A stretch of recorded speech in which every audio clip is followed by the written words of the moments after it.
ભાઈ બધેની મોર અમે વાવણું કરીને બેઠા બાપા હાખ નહોતા લેતા વાવી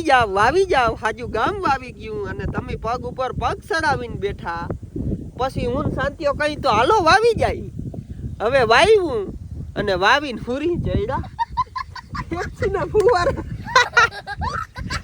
મોટરું કાઢતા હતા મોટરું કાઢી લીધી અટાણા પેપ્સીના ફુવારા પાથર્યા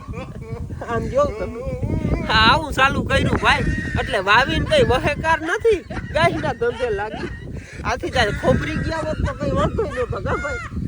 ગાયના ફૂરી જઈડા ભાઈ અને આ એક આવતો નથી જો એક રેણું નાખી જાય ને તો અમારે છે ને આ કઈ માથાકૂટ ના કરવી તો મને નથી લાગતું ભાઈ આ રીખાઈ ગયો અમારાથી એવું લાગે છે એટલે ભાઈ બધેની મોર વાવવામાં કઈ છે ને ફાયદો નથી ગાયના ફૂરી સણો એના કરતા તા બધા વાવે સારો એવો મેં થઈ જાય પછી વાવજો કઈ ઉતામળ ના કરતા નખજો અમારી જે મેરાન સાહો આમ જોવા હેઠે બેઠા હતા ફુવારા ફેફસીઓના ફેરવી બાપ એટલે એવું છે ભાઈ